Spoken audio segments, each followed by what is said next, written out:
Imagine that's going to be tested in this one, Jack. First question, of course, you get to ask the cliche now, which is simply just trying to understand how they're feeling and what's going on. 就是先分享一下你现在的感受的思想是什么样的？就感觉阵容没选好吧，然后发挥的比较差。I just feel like we didn't draft well and we didn't execute well either. And outside of that, I think the follow-up question is just referencing resilience. You stuck together. You stuck together for, didn't make it to the previous TI. Now you make it to the international. You're on the main stage. That's progress. That's growth. I mean, what's next?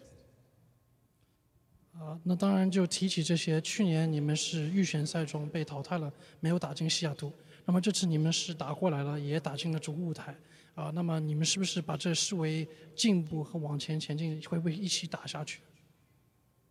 我觉得能进 TI 还是很高兴的吧。然后之后的事情可能现在还说不好。Obviously, it's a really happy occasion to be able to make it to TI, and then what's going to happen afterwards, it's still hard to say right now. Discussions to be had, I'm sure. One final question. It's no secret, sometimes when Chinese teams do get eliminated, they tend to just go home, get it done, and watch from home in the comforts of home. Will we get to see you in the stands, or is it home time? 有的时候就是国内被淘汰时，他们会直接改签或者回国。然后你们会打算留在这里继续观看比赛，或还是会直接回去？还是你们有什么打算？会支持谁接下的主舞台比赛的？之后还没考虑好吧，可能要商量一下。然后就希望中国队都能加油吧。We haven't come to a conclusion about this. We still have to discuss it, and obviously, we hope the Chinese teams do well. We'll be cheering for them. Sounds like they're going to be cheering for their bros. For now, though, we say one final hello to the desk. This is Super, Shay, and let's get back to some team analysis. Thank you, Machine, and of course, the heartbreak for IGV, who've no doubt are one of the best teams in the entire world, who've showcased extraordinary matches and have an incredible lineup. And as Bulba says, it's so painful that 4 teams have to get eliminated in these best-of-ones on day 1. With that said, that there are now 12 teams remaining here still at TI7. And I got to ask, after everything we've seen today, who are the real standout teams for you? I think OG played really well. They got a lineup that they really like to play. They have the playmaker on S4, and they got their... I just think that they are the team that's gonna be hard to beat. You are such an OG fanboy, just all day today. You just won't give it up. I told you. Just grasping those European So you're gonna teams. see tomorrow, and the day after, OG is gonna be there. Man, both your teams in the lower bracket. That's all I'm gonna say. Peter, let me not ask who you think is the team that impressed you the most, but who are you the most shameless fanboy of here outside of EG? DC, absolutely. Mason, there it is. Mason and Bulba. That'd be so cool to see them win a TI. It'd be amazing. Especially with such clean execution too. Bulba's playing perfect right now. I have no flaws in his game. I love IG. XSS, I've been a fan of him since DAC. Yeah. And the Chinese team doesn't get that much love, but he is the guy. I just love that guy. Yeah, I mean, his name is the enemy of commentators. That is such a hard name to say. Just cut off the middle X, make it XS. I can say that word properly. But his Earthshaker today was insane. That was the most impressive team for me, was IG coming in and stomping over Liquid. Yeah. Just playing incredibly well. It'd be amazing to see Burning, win a TI. He's been around forever. Yeah. And he's been trying for such a long huge time. star in China and such an admirable player. It'd be cool to see him win. And one group of people I want to give an extraordinary shout out to is all the fans who've managed to stay out. Hello, everyone. Hello. It's currently 10:15. Match has been going on since 10 a.m. We've been here since 7 a.m. And Sir Action Slacks is with some fans who've been here all day long. What up, Slacks? Hello, what up, boys? We had a lot of great teams here at TI. A lot of those good teams have gone home, but you know who hasn't gone home? Are the DOTA fans, baby. They're just coming out right now. How about we talk to some of them? You down for that? I don't know if they can hear me anymore. I don't care. Let's go. What was your favorite part of the day? I got to say the first game of the series of the day with Liquid and IG where we just had this 3-game series. They both knocked down, drag out. It was an awesome way to start Dota off for the International. You were here all day from the first series, 12 hours of Dota? I can't get any more. My boy, dedicated. Well, favorite part of the day? The Chinese domination of the upper bracket. My predictions are now ruined. All right, thank you, China. Thank you for that. Favorite thing? Oh, I'm disappointed about EE, but I'm glad to see some exciting Dota. All right, maybe we should have a moment of silence. You want to do an anime moment of silence for EE? I don't know what they do in anime. I don't watch that. All right, what do we got here? Favorite part? All right, so this is my first TI ever, and I cannot believe that you could rent bikes just a... Hey, no, this is bike stuff. Don't worry about that. Old memes. All right, what are you, sir? What'd you think of the event? It was great. First international. Don't even play the game. Watch it, but it was just an amazing experience. You just watch. You don't play. I don't play. And this brought you in. Why do you watch it only? Just the pros. They're great. All right. And I'm garbage. Okay. Well, that was depressing, but thank you for that. All right. And last but not least, sir, take us out. Give us some hype here. All right, guys. We are at TI7. We've got memes. We've got Slacks as a sexy blonde chick. Okay.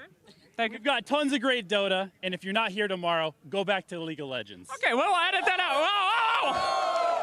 We'll edit that out in post. The crowd's hype. We'll see you guys tomorrow for more TI7, boys. Woo! Yeah, that's a wrap on tonight, right? That was clean. Actually, you know what? I hope all of you come back tomorrow. Thank you all so much, all of you, for tuning in today. Thanks for all of you for staying so long. Hello, it's a pleasure to have you here once again. I want to take a look at the brackets and talk about the big hype matches for tomorrow. Which ones are you looking for, Peter? Who do we got playing? LFY versus TNC, LGD versus Virtus.Pro in winners. And down in lowers, we're going to have Team Liquid versus Secret and Evil Geniuses versus Team Empire. EG versus Resolution will be nice. A little EU rivalry between Team Liquid and Team Secret. But the match to watch for me is LGD versus Virtus.Pro. I think Virtus.Pro could be one of the teams to make a run at the championship this year. I think LFY versus TNC can be nice to see because LFY had such a good group stage, so it's going to be nice to see like if they actually show up during the main event as well. I'm looking for LGD VP. The VP were so close to being in the lower bracket. Yeah. I know a lot of people consider VP one of the big contenders to do super, super well, and for a long time they were just sitting in the bottom 5, and then they barely popped into top 4. And for me personally, I'm excited for just seeing LFY play anybody. They're one of the teams that just crushed game after game. Even some of their losses seemed like they were doing picks that were kind of experimental. They didn't really necessarily need to win their games. They were 12-0, just stomped game after game after game. All right. Bright and early tomorrow morning. That's right. Guys, thank you so much for coming out and watching TI7 main event day 1. We will see you bright and early at 10 a.m. tomorrow for day 2, where 12 teams will remain for the prize pool that has just surpassed $24 million. See you then.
Matumbaman play Visage though?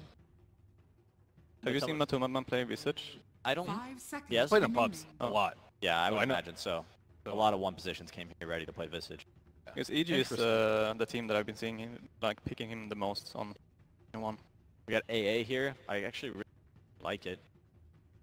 They're lacking in control a bit, but whoever back grabs, they're arguably not going to save him anymore. Maybe does GH play Oracle? Tusk. I bet he plays Oracle. Yes. Oracle ultimate, nice ability to save whoever winds up being lassoed. Not my favorite hero versus Lycan, but work. So at this point, Invictus very much so is in need. Strong mid laner, unless they're going to do something unbelievably kooky with this lineup. AA mid. Did he even have enough damage to kill the Bristle? He just built the Hood. Yeah, actually, what would you highlight as like the biggest weakness of each team that you're seeing with these given picks, Merlini? Well, I don't think Team Liquid have any way to really stop them from initiating. There's like no way that Night Stalker, Lycan, and Bat aren't going to be able to get the... Like Tusk and Visage aren't very... These heroes aren't very good at protecting their... Like you can stand in front, but you can't actually do... And how would Team Liquid want to try to overcome that in their last two picks? I think have a really strong team fight, like get a pipe and kind of dare them to go on you, where they might not have enough damage, and then you just get counter nation destroyed. Now they actually have a way to stop the lasso if Weaver gets Aghs, but it's probably gonna be a position 1 Weaver, so Aghs is not the first item that he's gonna buy. Yeah, I would guess the Visage is probably slotting in for GH as the support, and Weaver is a hero that naturally builds Lincoln. That's something that I really like against Batrider. Kind of shuts down and limits everything that he can do. Also, Weaver can pretty much solo in a 1v1 matchup versus Batrider in the early game because of allowing him to max movement speed. It's very easy to move all the sticky mana to spam. That's actually a really great point, the fact that picking a hero that can easily buy a Linken's in order to respond to the Batrider. Yeah, ideally, against Batrider, you want all your cores to have access to that item or someone to save them and get lassoed. They could still get Drow on Liquid, right? And put Weaver offlane and Bristle mid. Drow? They could do Drow. People have kind of liked Lycan against Drow, but everything else is not great against Drow. And IG's, what they're really lacking is team fight. They can be really susceptible to down a lane. But they do have the last pick, with very powerful mid hero, I would guess, that they think can. Yeah, I mean, there's already hints that Invictus Gaming is setting up for that, banning Ember Spirit, which is one of Miracle's strongest heroes. Seeing him go 20-1 in game stages was really remarkable. And a ban on Templar Assassin, and the instant pick Invoker. Okay. For Miracle. A signature strong mid. I don't know. I'm kind of liking where IG's at right now. They got Lycan, he can build a BKB. Night Stalker can silence up the Invoker. Invoker and Weaver will both probably have Lincoln Spheres by the end of the help manage themselves against Batrider, but they really don't have a great counter for Lasso. Any of these, Bristleback, he might be fine if you get Lassoed, but with the right amount of focus and AA there, they could put him down. And Alchemist! Big bad Alchemist. What an interesting pick. A lot of damage. No team fight. I would really worry about Liquid grouping up and pushing down a lane. Yeah. So in terms of these lineups, what's going to be the path to winning for Invictus? Liquid needs to group up and not worry about split push. Just push with your heroes down a lane together. Well, I have great news, ladies and gentlemen. Game 1 is underway. It's done for us at the analyst desk. Let's head down to the casters for the action.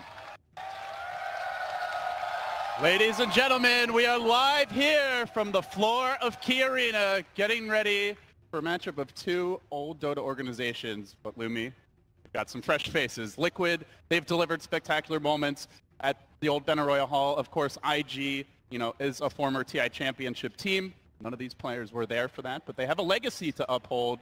Coming in, I think most viewed them as underdogs. Share that sentiment.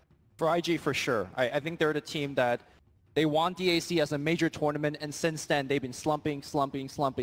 And I think PPD used the correct term when he said they squeaked into the winner bracket. They were just one win higher than VP. And honestly, they got chose by the top-seeded team, Team Liquid, being viewed as the underdog. Yeah, there was that great reaction shot of No Tail, where they thought they would have a shot at tiebreakers. Didn't end up being the case, so of course, OG, they'll have through the teams enter the field of battle. So I want to talk about this Alchemist pick. Alchemist, a virtual forgotten hero. He was only picked 7 times in the group stage, and he actually had a pretty good win rate, 57%, but very small sample size, and certainly a hero that you're not going to pick early in a draft. In terms of the playstyle, I think Alchemist provides a lot against Team Liquid. Team Liquid likes to group up and push as a lineup, and you throw down that acid spray, well, the push is going to get weakened. It's a lot easier to defend. And also, having an Alchemist on your team just gives them the impending clock. You know, if you don't beat me in 20, 25 minutes, Alchemist will take over a game. And we'll see if IG will have that game plan working out for them. But as the panel pointed out, I think they were favoring IG's draft, and I think you and I also favor IG's draft. Yeah, I'm curious to see how the Alchemist fits into it exactly. Obviously, this hero is very annoying if he gets farmed. So what will the build be? Are we going to see that, you know, the traditional nowadays Radiance build? Do we see that old school super combat build? I think Sumail went for it one time on EG. You know, how do they look to play around this Alchemist? That really will be the big question that defines the overall way the teams match up. Yeah.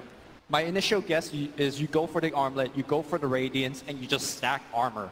Because look at the other side, you got the Exort Invoker that's going to be dishing out a ton of physical damage.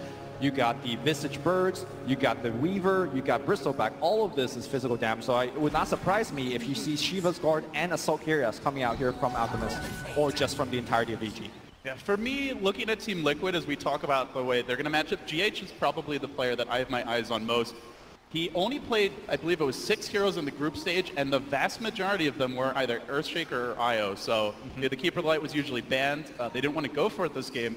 Oftentimes it's Kuroki who takes up the Visage, but of course his Tusk is fantastic. So GH, curious to see how he can contribute as a hero that we haven't seen much of him at this event. Honestly, I don't think he will be able to contribute too much this game because he's played as a 5 in this game. Look at Kuroki, he's essentially roaming, playing as a 4. And as a result, Visage is also a hero that takes a while to come online. You know, he needs at level 6 to be active over the map. So I think the superstar that the panel was looking for in the form of GH, I don't think he's going to show up, at least not for the first 10 minutes. Maybe Kuroki gave him a few pointers.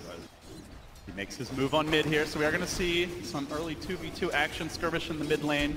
Otherwise, looking at the overall drafts and strategies as we have a bit of back and forth here, how do you feel the two teams match up? On the side of Liquid, you've got that Miracle Invoker, which single-handedly has won countless games that looked almost unwinnable.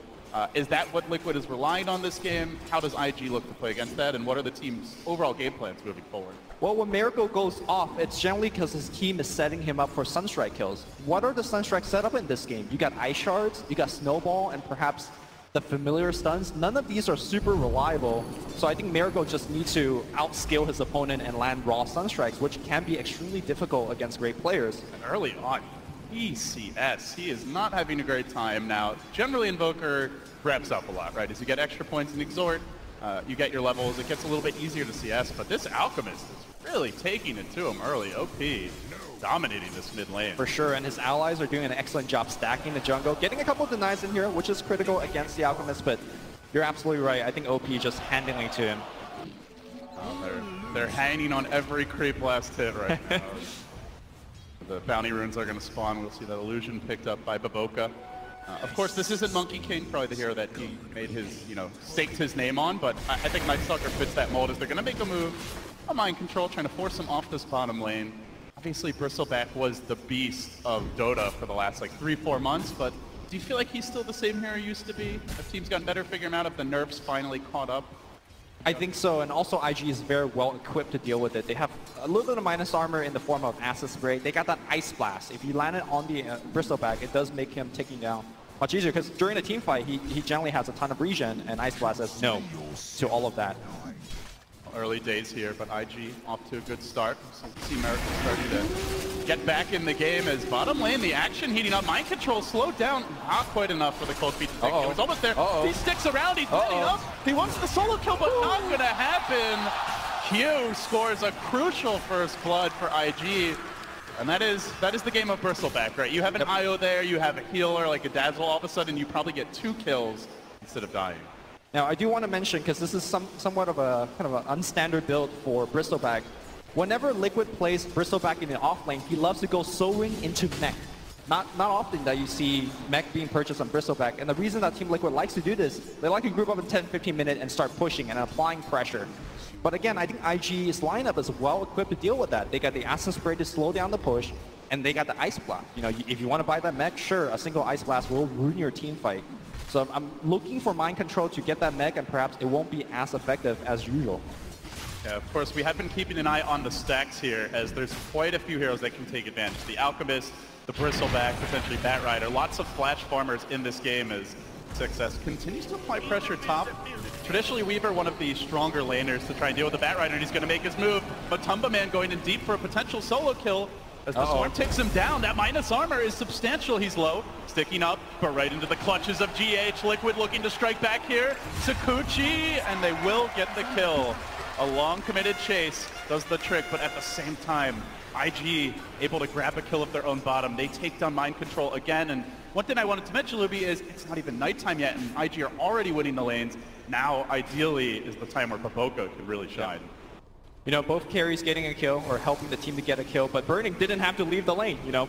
Matumbaman chased like halfway across the map for that kill. Burning's like, yeah, I'm right back to the CS. So slight lead for me, for IG here as well. Again, I feel like I'm painting this story where IG is, you know, doing super well, and they are, but you gotta keep in mind they are coming in here as the underdog. And this is really surprising to me that they're able to do this against one of the top teams at this TI. Well, Miracle has caught up very nicely here. Now down only 6 CS. It's not the stomp that it was at the start of the lanes, and not really being pressured during this nighttime. Baboka, critical to see where he chooses to invest his time and resources, and it will be on bottom for now. Moving on to Kuro.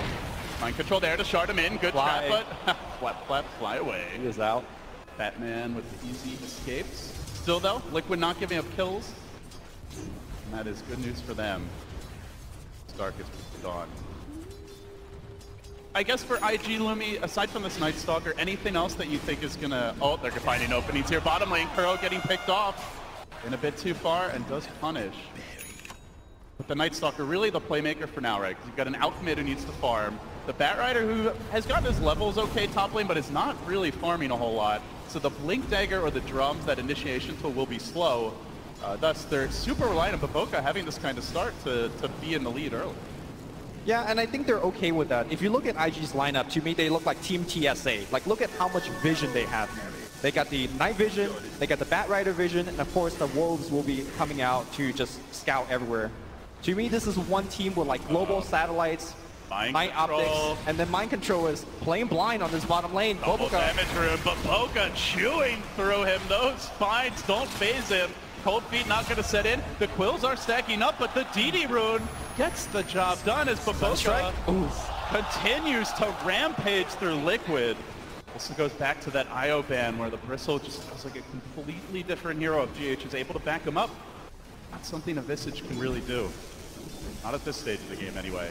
A large part of Kuro's ineffectiveness in this game is also due to the fact that there are a couple of heroes that could just get out of Ice Shards. We saw Night Stalker just flying over it. Guess what? Batrider can do exactly the same. So I feel like Kuro is feeling a bit stranded at the moment. He wants to poke in these lanes, but it's just hard. I think the easiest lane for him to kill was OP's mid lane Alchemist, but now that he's got level 7, as well as a Helm of Iron Will, I think that kill is also not going to be likely. What is this level 2 Kuro Tusk going to contribute on the mid game? I'm not sure. Yeah, historically when we've seen Kuro on the Tusk, find those early kills, but watch out mid lane, Miracle. Baboka's got your number, trying to slow him down with the Cold Feet coming in. They'll TP in, but it's a measly Visage. What can he do here? GH down. Or sorry, Miracle down. GH trying to respond with Tumbaman joining the fray. Chases on with Sakuchi. But Baboka's away to safety. They force out multiple TPs and still easily gets away. And oh, by the way, top lane, XXS getting some free space now. It's level 6, can cut this wave. Precious farm time wasted here for Team Liquid. Bad to worse. Yeah, Tumbaman forced to TP mid to hopefully get a kill for the team. Unable to get it. Like you mentioned, XSS getting the freedom to catch up on the farm. I'm not